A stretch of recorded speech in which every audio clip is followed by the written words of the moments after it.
entertainment purposes only. Wink, wink. FBI gave new details today on the deadly New Year's Day attack in New Orleans. The FBI posted a compilation of video clips online related to the attack, which included the suspect who FBI say is responsible for killing 14 people, testing Metasmart glasses in a mirror, and surveillance clips of him in the French Quarter before the truck attack. According to the FBI, he reportedly visited New Orleans twice in the weeks before the attack and recorded video of the area using Metasmart glasses. Authorities also detailed the weapons and explosives the suspect used. Good evening. I'm Shamsuddin Jabbar, property manager with Blue Metal. In the game Division 2, there's a guy named Agent Keener, right? It's gonna do all explaining this. So when he recruits agents off the agency, he chooses like 5 rogues, right? They all have different nationalities. One's a Russian, one's a Chinese guy, one's some, I forget. A Spanish guy, and I think I forget the other guy, right? We'll go over that eventually. So he just said, this real life news report said the guy that did the in New Orleans, that he's walking around with these smart glasses on with a camera in it. In the fucking game, the Chinese guy that he recruits walks around with smart glasses, camera on, and he controls the drone. He controls his drone. That's his special ability, because he's a geek that knows how to tech. So he built a drone and he commands it with his glasses and his watch, and he just walks around and he just attacks people. All you gotta do is look at you and you're done. He'll have that fucking thing anywhere he wants, and there's nothing you can do. I said, oh. Properties and team. Ain't shit. One love. Shout out to Immortals in, man. Then I go on this kid's ticky-tockety fucking videos, and this is a video of this man talking. Good evening. I'm Shamsuddin Jabbar, property manager with Blue Metal Properties and team lead at the Midas Group at Core Realty. I just want to say hello and let you know a little bit about me. So I'm born and raised in Beaumont, Texas. Sounds like a very sane man, very articulate. And now live in Houston. And I've been here all my life, with the exception of traveling for the military, where I spent 10 years as a human resources specialist in Texas, and now live in Houston. And I've been here all my life, with the exception of traveling for the military, where I spent 10 years as a human resources specialist and IT specialist, where I learned the meaning of great service and what it means to be responsive and take everything seriously, dotting I's and crossing T's to make sure that things go off without a hitch. So I've taken those skills and applied them to my career as a real estate agent, where I feel like what really sets me apart from other agents is my ability to be able to, one, be a fierce negotiator. So not only do I brilliantly market your property to make sure it gets sold as quickly as possible or gets leased as quickly as possible, but I'm also going to take every ounce of energy and putting it into negotiating for you and for your property to get the best deal that you can possibly get for it. So once we get to the closing table, all the I's are going to be dotted, all the T's are going to be crossed, everything's going to go off without a hitch, and that is my word I'm giving to you as your real estate agent. Rogue agent detected. Rogue agent detected. Rogue agent detected.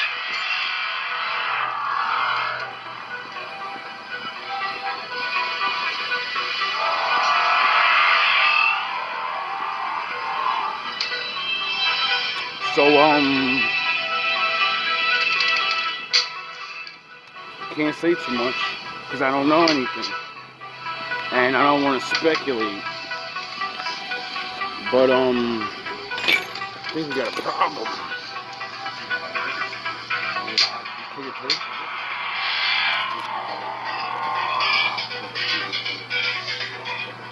Right?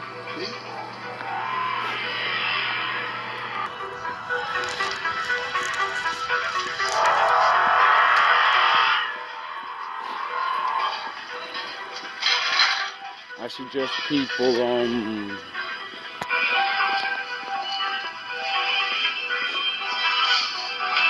just live life like it's real, you know? Here momentarily, as well as a hazmat unit. Now, this comes just hours after that tragedy that happened in New Orleans earlier today. So, of course, law enforcement treating this very seriously. A witness that we spoke with who saw the truck on fire said it was a cyber truck that exploded with dozens of fireworks, and it went off just as he reached the doors of the hotel. He said the experience was nerve-wracking. Car blew up. Like, I stepped back for a little bit. I'm like, oh, it's just a lot of fireworks. Maybe I'll be able to get out of there. The man who blew up the cyber truck is 37. Details on the suspect and his apparent motive. Christina Coleman has more. Bill, federal authorities identified the man who blew up the cyber truck as 37-year-old Matthew Libelsberger of Colorado Springs. They say he was not on the FBI's radar and did not have a criminal history. They say ultimately, this appears to be a tragic case of suicide involving a highly decorated combat veteran who was struggling with PTSD. Not have a criminal history. They say ultimately, this appears to be a tragic case of suicide involving a highly decorated combat veteran who was struggling with PTSD and other family issues or personal grievances. Rogue agent detected. Rogue agent detected. Rogue agent detected. Now, what made me make this video is because that guy, when they put his fucking face on the news and they showed his tattoos, he had a tattoo on his arm of like this, it's a hazard fucking symbol. And I'm Batman. So when I seen it, I said, what the fuck? Where did I see that before? What is that? You seen that? What is that? And then I seen it in real life on the back of a truck or some fucking shit. And I was like, or in a video or something. And I was like, oh, that's the hazmat symbol. And then it triggered my brain to the picture. And then it triggered my brain to Division 2. Because one of the factions, that's their symbol. The people that got infected and turned on the government and wanted to kill people and everybody because they got infected, they said everyone's getting it now. Yous didn't do nothing, so everyone's gonna get it. And I was like, wait up, he's a military guy, and in the game there's a military faction that goes crazy too. So, but he has a symbol of the people. I said, yo, what the fuck is going on? That's what made me make this video. So, I don't know. All I do know is this is strange. Following the events on Coney Island, where Keener had essentially set up the Black Tusk to be ambushed by the cleaners, and the division were able to move in and rescue Vitaly Trinko. This is the video game. Now, Agent Keener was the antagonist. He's really a fucking anti-hero. They gave this man authority, the government gave him authority to do whatever it takes in time of emergency. An outbreak happened, civilization broke down all over the fucking world, and they wanted to get civilization back. So they sent these guys out, all this bullshit happens, and he just did what he needed to do. He's like, yo, you gave me authority to do what I need to do, and yous don't even know what's going on because yous are idiots. And I've been in the field putting in work, and yous don't even realize what the fuck is coming. Call was received from the division command in Lower Manhattan. City Hall had been attacked. Agents from Washington made their way to New York. The attack left the building completely destroyed and contaminated by a new unknown virus. Through video surveillance, it was found that a group of rogues, led by Aaron Keener, were the ones responsible. For all those months, after abandoning the LMB in New York, Keener had been forcing Vitaly to create a new, weaponized version of the virus, called Eclipse. And with this new virus, his next step was to build a cell of rogue agents to help carry out his plan. First, Vivian Conley. With the offer of Vitaly Triniko's whereabouts on Coney Island, she and her cleaners were already well under the thumb of Keener. Next was James Dragoff. He would be brought on board along with his new family, the Rikers. Dragoff was completely uninterested in joining his cause. However, he quickly changed his mind when Keener started executing Rikers and threatening to continue to take them down until Dragoff complied. Keener needed access to the supplies Dragoff was able to acquire and the ability to move them undetected through the city. Following this, Keener approached Theo Parnell, a master hacker and tech genius. He was able to persuade him by providing evidence backing up Theo's growing suspicion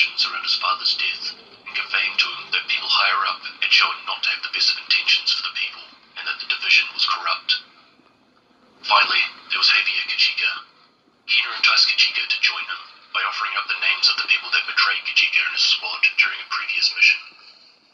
So now he had his team. Their first job was to launch a collection of biological attacks on sites around New York City, and these included City Hall, a number of highly populated areas, and an assortment of JTF facilities. And it was this catalyst that led to the acting commander of the division in New York, Fei Lau, to request urgent help from the agents in Washington, D.C. Keena's plan started to become a reality. The rogue agent network was built, along with more lethal forms of the SHD tech, and ground-to-air missiles that would aid in spreading the virus. With his plans now in full swing, Keena... In the game, the government makes an AI program, right? And it's like really good. It does all these dope things, right? But anything that a man makes, a man can fuck up. So it gets fucked up and hacked, and he knew about it. And then he figured out there was another program under the program, and he, like, you know, dark web, he went on that shit. And then when he became a rogue, because when you go rogue, you can't use none of the equipment no more. Everything's electronical, and it's ID to you. So when you go rogue, your shit won't work no more. So he figured out a way to make that active for his agents and not the agents, and they didn't even know there was another system that was actually better than the one they were using. Very little need for a How team the of fuck rogue does agents he figure anymore, that out? and allowed the division to take them down one by one. They had served their purpose. Keener recruits all these fucking agents, right? Niggas that got betrayed and were cuckoo. They were like, fuck that, I'm taking the gangs over, because I'm that nigga on the block, and these niggas ain't got nothing for me. I'll take them all out. And then they became leaders, and since they hated the government for leaving them behind, they focused the gangs on the police and the survivors. Because the gangs already wanted to take over the city and go after the survivors for their supplies and to take out the police for, you know, power. So now they had an actual leader with technology and military plans and everything. So now, you know, now it's game on. So what Keener did was set everybody up so they would lose to the division. He made one faction fight another faction. He made these niggas fuck up their plans, and then led the division to each one of them. As like, they're chasing him, running into the big dog. Like, oh shit, we gotta take these niggas out. Oh, we gotta take these. Not realizing Keenan's sending you to take these niggas out. He set everybody, everyone's working for him, and they don't know it. But he's working for somebody, or he's trying to reveal something by showing he's weeding out the rogues. He recruited the bad rogues and got rid of them. He got rid of all the fucking gangs and they didn't know what to do after that. So then the police and the government went back and took New York over easier because they had no leaders now. He fucking did the Joker shit. That you know how everybody swears Batman's the good guy, and no. The Joker's the reason why the city was good for 10 years after that. He got rid of all the crime bosses. He eliminated the main niggas. He killed the main niggas. And then there was peace. Batman did nothing but chase him around the whole fucking time and do what he wanted him to do. Batman wanted that nigga from China caught. Joker wanted his ass caught. So he said, I'm gonna weed this nigga out, and Batman got no jurisdiction. I can't get over there. Even if I get over there, I can't get you. Batman gonna get your ass though, so I'm gonna send Batman to go get you. Cause he's stupid and he worked for me. Duh. Biggies. Less sets you free. Intel gathered from the rogue watchers, Fei Lau was able to pinpoint Keena's location on Liberty Island. The agents quickly boarded a ferry and proceeded to Keena's location. But the Black Tusk were also looking for Keena, and on the way to the island, launched a missile attack aimed at the boat and were successful in destroying it. However, the agents survived. As all these things are going on, right? A private army called the Black Tusk comes into New York and says, we usurp all of you. Fuck every last one of you. Fuck you're the police, doesn't matter, I'll shoot you dead. You're the government, I'll shoot you dead. We running shit now. You don't have a government. We're sent in to clean this shit up and blah, blah, blah, blah. So they're kind of working with niggas, but they're kind of not working with niggas because they're not going after certain, they're not going after the police. they're going after fucking the agents. They're trying to stop them. But later on in the game, you find out they could have been got rid of them niggas, and it's because they're working with somebody that's trying to help everything get back together, but they want to do something on their own. It's like a big free fall of power. The Black Tusk then sent ground forces to stop Kina, including a Razorback missile launcher. The agents were quickly able. And Keenan found out about the motherfuckers and was combating against them before the agents even knew they were coming. To overwhelm their forces. Throwing in everything they had left, the Black Tusk sent in a Marauder-class quadcopter and a number of warhounds to kill Kina and any remaining agents on the island. Though Kina's new, more advanced SHD tech was able to hack the quadcopter and warhounds, and he turned them against the agents. The agents were successful in stopping the hacked forces, and now that all Black Tusk forces on the island had been eliminated, they had no choice but to abandon the attack, leaving Kina and the division agents to finish the fight. Fighting through Kina's heavy spam of SHD tech, the agents eventually cornered him on the outside of the island, where he was preparing to launch his missiles containing the new virus. With only seconds to spare, the agents were able to destroy the missile launcher. Kina then launched a head-on attack. However, it was during this attack that he was heavily wounded. He managed to escape to the pier, but his injuries proved too much. The division agents caught up to him. Before they could stop him, he activated his rogue agent network, telling the agents that they have no idea what is coming, before dying shortly after. So why the sudden change? I think this ties into the other question with manipulation and influence to push others into achieving his goals. Audio logs in Washington, D.C.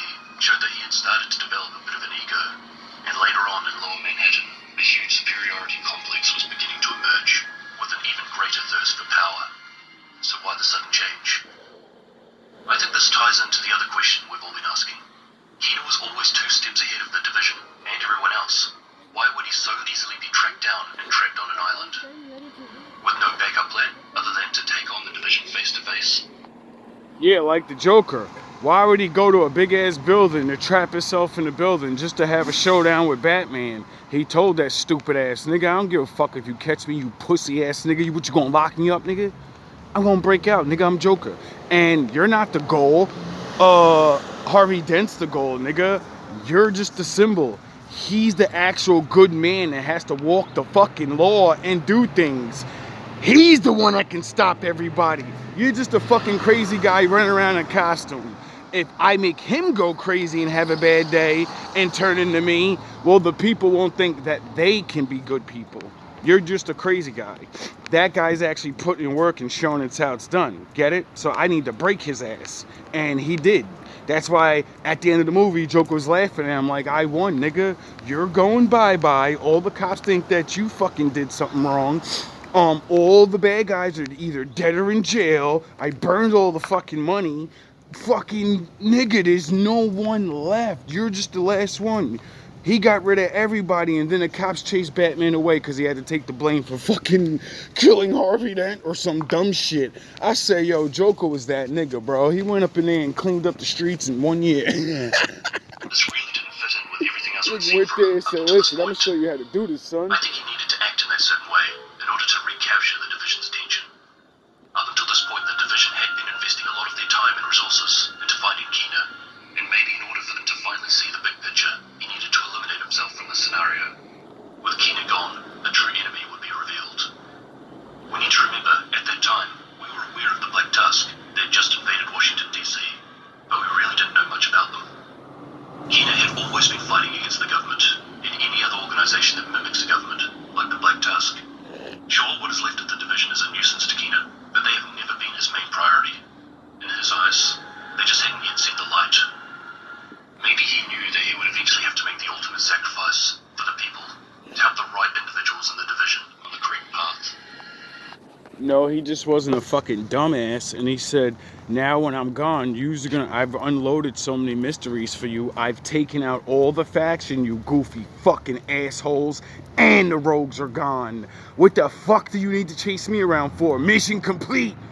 I came here to save New York, nigga, and New York is saved. Now I'm not, but he really was hitting him with the old fake Jesus Christ shit, and he never died. It was all a fucking trick. and he came back because he's a really good guy, and he said, if I go in, you'll kill me. I fucking had to do hard things. I had fucking, you don't even know what's going on.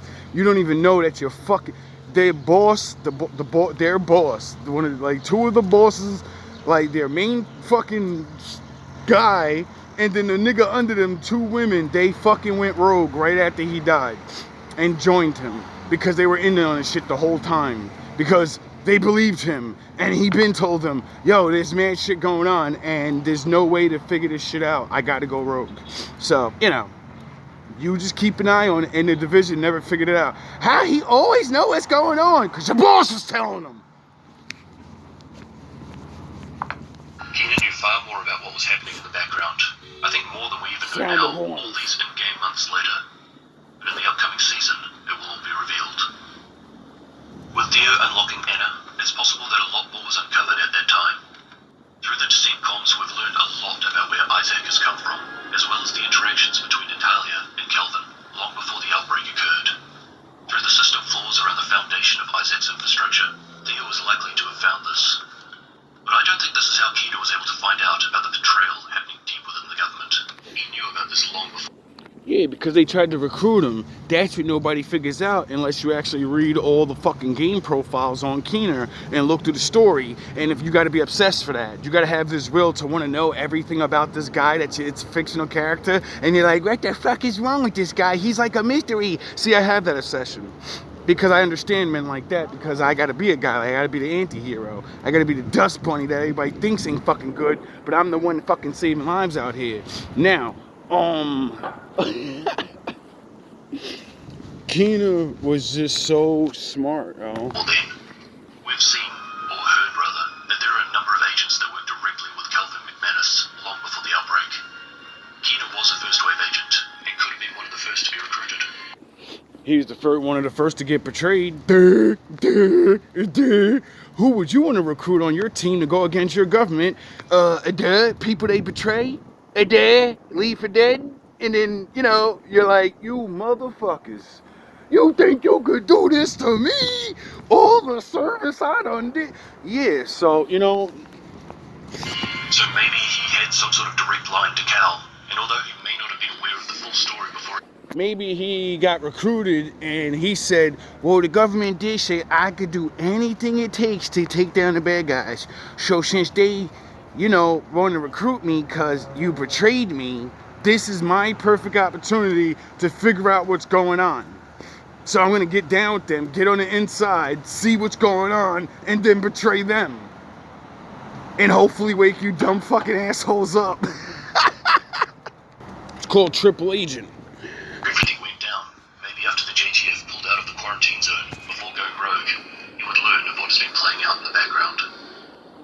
Long story short, Keena could have known Kelvin personally, and because of this, probably Natalia too.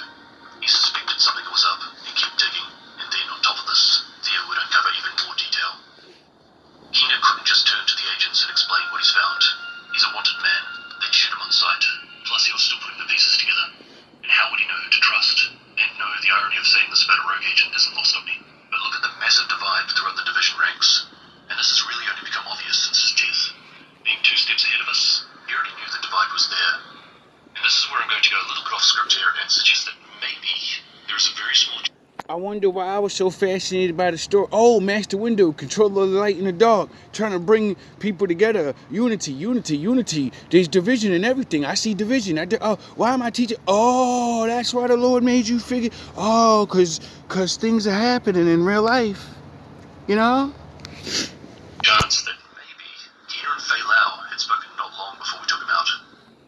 All these months later, it does seem a little suspicious that she declared herself as rogue at that very moment. Perhaps there was more to it than just a super sweet way of ending a DLC. As soon as he dies, he activates his watch, well, pretend dies, and then their boss says, I'm rogue, and betrays them. Because it was always the plan. Now everyone was chasing her around. When they finally catch up to her, she ends up taking out the head of the president because he was a bad guy. And there was no way they were going to convince them of that. So since she already, you know, was like the head of the agency, she already has access to him and everything. So she went rogue to go get rid of him because they figured out he was a fucking betrayer. He was gonna betray everybody. And she wasn't hearing that shit. So she went, took him out, and then she gave up. They shoot her, but she doesn't die. And she like tells them like, yo, I'm really a rogue, but I'm not really a rogue. And we have a problem. We don't know who's who and what's what. And I say, yo, this game is awesome, bro. Greatest storyline ever. That could be a story for another time.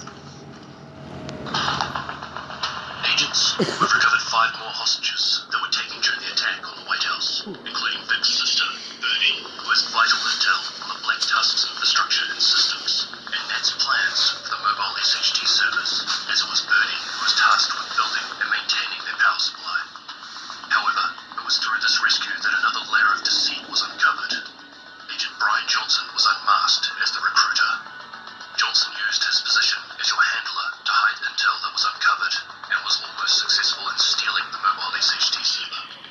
The revelation that hunters walk among the agents further divides the already fragmented division ranks, and Vic questions who else could be a hunter and points the finger at Kelso.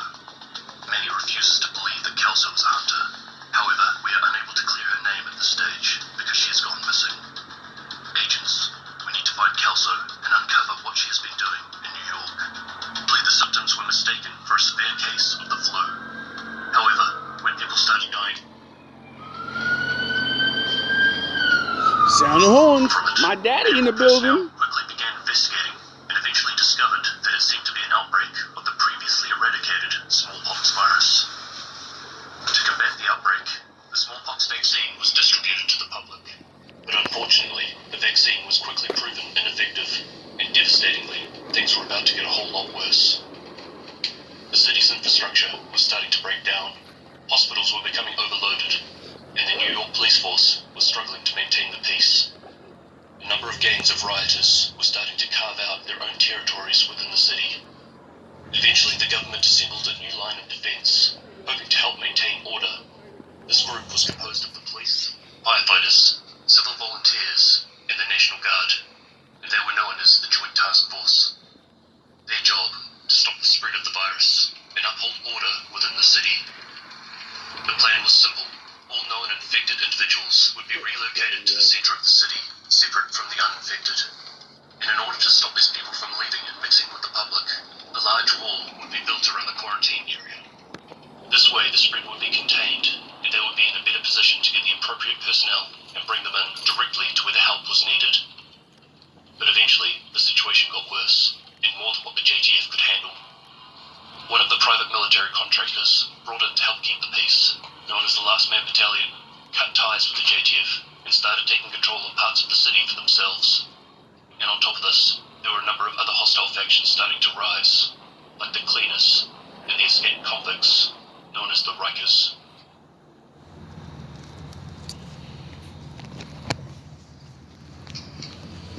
This is when the first wave of strategic Homeland Division agents were activated. Their goal, to assist the JTF in regain control of the city. Unfortunately, it was too late. Shortly after the first wave division agents were released into the Dark Zone, the government and the JTF pulled out, leaving behind supplies, medicine, weapons, thousands of infected, and the first wave agents. Abandoned and cut off from the outside world, many agents succumbed to the virus or were killed by the growing hostile factions within the quarantine zone. The area that would later be known as the Dark Zone. The first wave of division agents were labeled as MIA and presumed dead. As a result, this is the event that triggered the second wave to be activated. Their goal was to investigate what happened to the first wave and assist the JTF in restoring order to New York City. The commander in charge, along with the majority of the second wave agents, were being flown in by helicopter to assemble themselves just outside the hostile zone. But as they landed, they were struck by an inbound missile, which caused the helicopter to crash, killing everyone on board. It was now down to just a handful of remaining SHD agents to carry out the mission.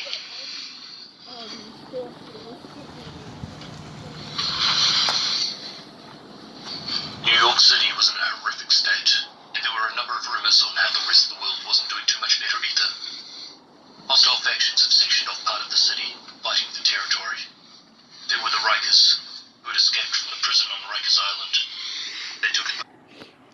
Well, if this comes true, they're not going to have to escape off Rikers Island now. Remember, they're shutting it down and building a really big tower prison. Just like in the game. Advantage of the dwindling prison staff who were either sick or no longer turning up to work.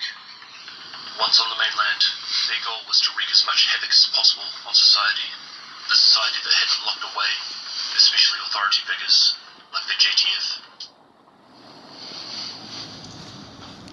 So, Other groups weren't necessarily born out of hate.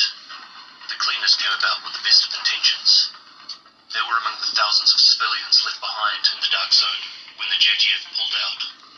These were the workers that were helping the JTF in keeping the city infrastructure ticking along. Construction workers, sanitation, janitors, garbage men, truck drivers. They were also heavily involved with the construction of the quarantine zone wall. But when the JTF suddenly picked up and left, these civilians decided to take it upon themselves to do what was needed to contain the virus and restore order to the streets of New York. And the way they decided to do this was to burn everything that had been in contact with the virus. Contaminated items, the bodies of those who had died, and anyone living that may have become infected. The LMB, or Last Man Battalion, are a private military contractor made up of US military veterans. They were hired by large Wall Street companies wanting to protect their assets. The LMB worked alongside the JTF to start with, but as time went on, they watched the city go from bad to worse. Sick of the indecisive local authorities and the government's complete lack of ability to control the situation, the LMB decided it was up to them to restore order to the city. They broke their contract and cut ties with the JTF, executing an officer in the process. From here, they proceeded to do what they deemed necessary to rectify the situation at hand. Second wave agents eventually found that the source of the virus outbreak came from New York department store Abel's, and that the man responsible was a Dr. Gordon Amherst.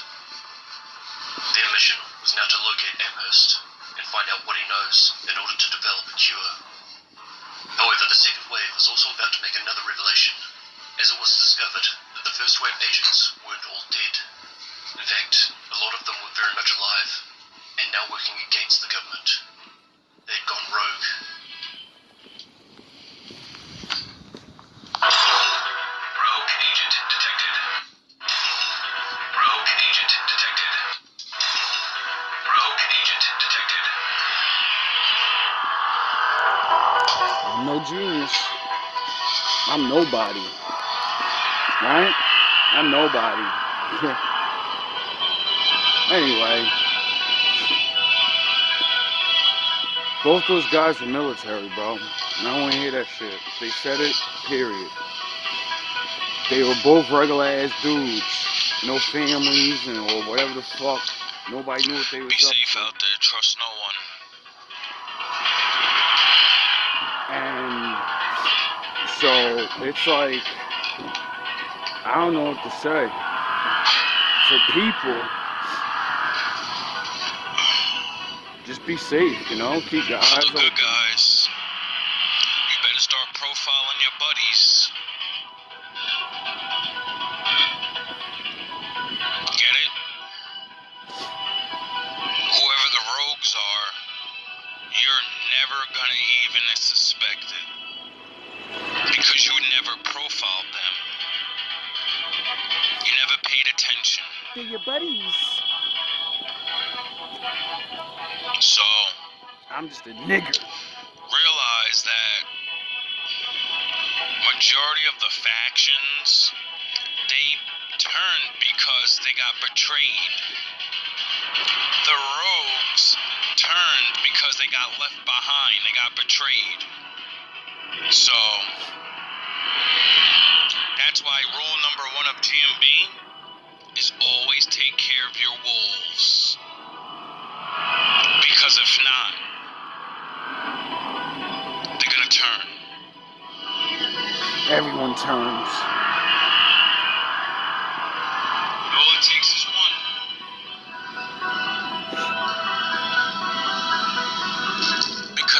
these other people that don't like you. I pray I'm wrong. I've been holding on making this video for a year. And then all this shit started happening. So, I don't know. I just make these messages, man.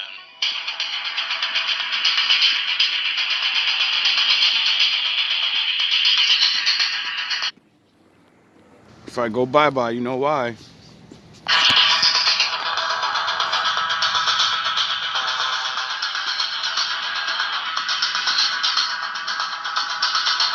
This is fucking retarded, bro. Like, I can't figure this out. Information is how I figure things out, seeing things, knowing things, being able to profile people. So I sound the horns. The only way I can only do this. All praise to the Most High. That's why I'm listening to my father. He said, get away from everybody. Now I know why. Because I don't know what anybody's fighting for. I'd rather be the motherfucker to come back and be like, well, who won? You know what I mean? Because I don't know who the good guys are no more. You know? A man like me shouldn't even give a shit to even want to give warnings. No one gave a fuck about my people this whole time. We did so many things and got robbed out of so much, and yet here I am. It's fucking insulting. Oh yeah, I forgot, the Lord, that's what he said, serve. It's your only way out of fucking being cursed. And, you know, like, if you're there, like, do you really care about helping the people that hurt you? Because the whole place might get fucked up. You live there. I don't need to like the people that are here. I live here too. The fuck? I don't do this to fucking... Well, I do it to help people, but I don't like you people anymore. And I already see the Lord judge the majority of the world. This shit is going down, bro. A lot of shit's about to go down. I don't know exactly what. I can't say exactly what, when, how, blah, blah, blah, blah. What I do know is everything is everything. And this country has not seen real shit in so long. And the real shit that do happen, no one knows about it. So it don't matter, you know what I'm saying? And what I was told by wise older men and the Bible and the Qurans and everything that has, listen, dog, your shit can only be so comfortable for so long, nigga. You're gonna have to fight for that comfortableness. You ain't just gonna have it. And now, see, we ain't been having shit like this happening over here. The whole other side of the world has. So, you know, I chalk it up to mathematics. It's only a matter of time for we got to deal with shit now. How much shit? I don't know, because we got, you know, technology and people, and, you know, you just kind of have the greatest fucking thing in the world, but you keep it suppressed and hold it down. And now that you're probably gonna fucking need help again in a war, you're gonna want to help, right? Right? Like World War I, when we went over there to get free, and then World War II, we went over there to get rights and get some money, and then what? They got promised a lot of things and didn't get it, right? And it's not fair, but it's life, you know? I am supreme. Born supreme and made supreme. I take hold of what I've been given. I become... Now, hopefully, you know, I'm wrong, but what am I really wrong about? The shit that's on the news? I never make videos and say, oh, I make a prediction. You go watch a billion other niggas saying the same shit, and they got a whole. You know what the difference between me and them is? I'm gonna show how motherfucking, you know, the video games and all this other shit, and it all puts together. And then, like I said, I've been holding back for mad long, bro.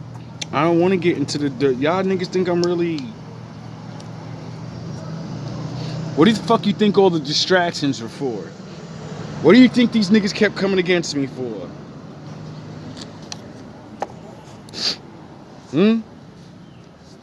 Cause Satan's real, nigga. Simple as that.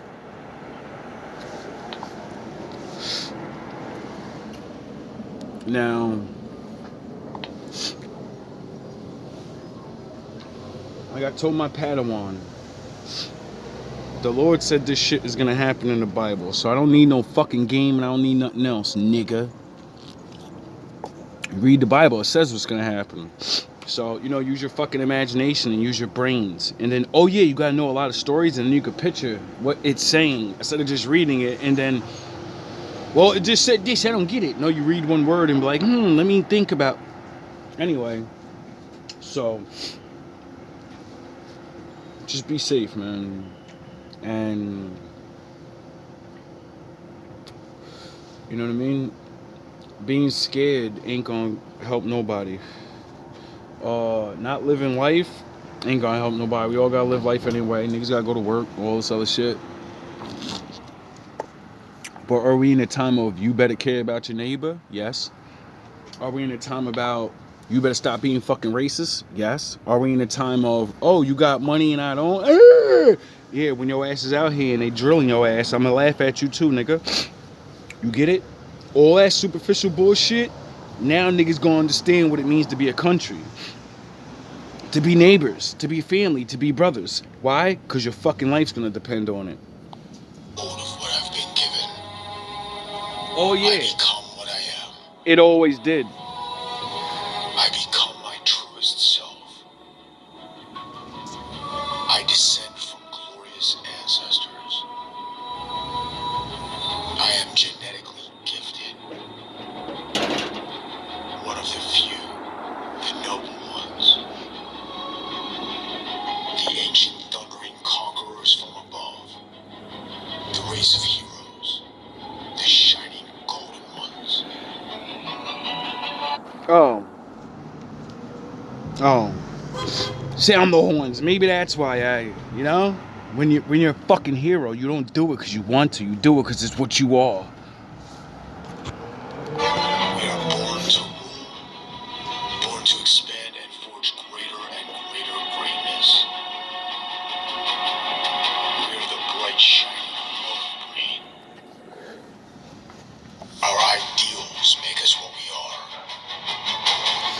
The Lord. Our uncompromising spirit makes us what we are. The Lord. Our heroic freedom and willingness to fight for our principles makes us what we are. What else is there? Our righteousness is warlike. Don't be mad I ain't gotta really be a warrior. Our standards are inexorable. Our honor is supreme. We are regimented. We are self-disciplined. Like the Lord. We are sovereign of spirit. Like the and Lord. Free, happy warriors. Like the Lord. We are men of iron. Superior sons of the sky pantheon. Of bright, shining, and heroic lineage. Well, fuck. My ancestors were absolute world-conquering champions. I have excellence pumping through my veins right now. For eons, the self-discipline, foresight, skill, aggression, and toughness of my ancestors was hammered into my DNA. It's time to be worthy. The ancestors are calling from the shining mountaintops. Legions are chanting, rallying behind me. They want me to be one of them. They want me to triumph. They want me to be superior and play this game to win. It's time to be worthy. I become worthy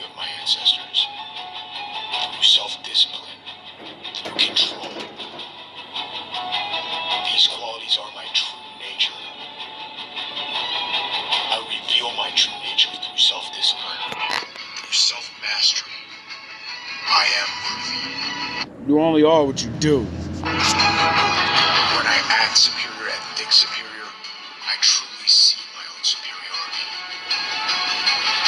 I see my noble heredity in my personal excellence and high standards, in my obsession with victory, in my determined willpower, my relentless thrust upward toward perfection is written into my DNA. I live a superior way. I keep my honor clean. I keep my blood pure, clean from sugar and chemicals. I pursue the true life. I maintain myself as upright, clear, and honest.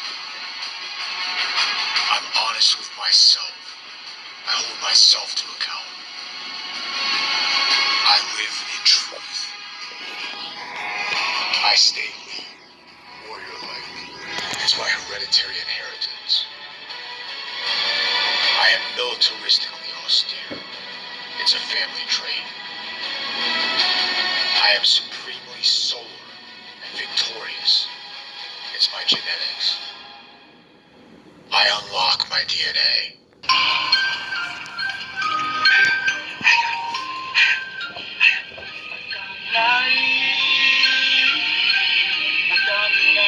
GMB TV. Not my king, not my legend, not my god. Where's the proof? Not my king, not my legend, not my god. Where's the proof? Not my king, not my legend, not my god. Where's the proof, nigga? True with these fucking goofies, they lose me trying to spit that grammar. 3 a.m. beating a dick, Hannah Montana. Cleaning the shit, wrapping them up. I'm the pamper. Pissy flow get damper. Middle of the bars, my niggas call that Alcatraz. I'm out your past, Anakin dark side without the mask. I'm out your class, talking that dumb shit coming out your ass. We don't believe you, yin and yang, you good at evil. Houdini tricks not real, don't fool the people. Move the beat, you move these people. I move the people, David go one-on-one. Never needed a fool to beat you. Fuck that talk, dogs barking, the bulls drooling. Destiny, DNA, into forever doom. Forever fueling. And for the ones that are, official, could we stop acting like MKO ain't real and manipulation and all these other things? It ain't gotta just be, oh, someone just wants to portray because they got done dirty or they didn't get their pension. Some people are weak, and this is why they target the dude with no family and no because you could be manipulated. You could be brainwashed. My dad. So, happy hunting, because I don't know how you figure out who's a betrayer on this level. I would think you would need, the Lord's help.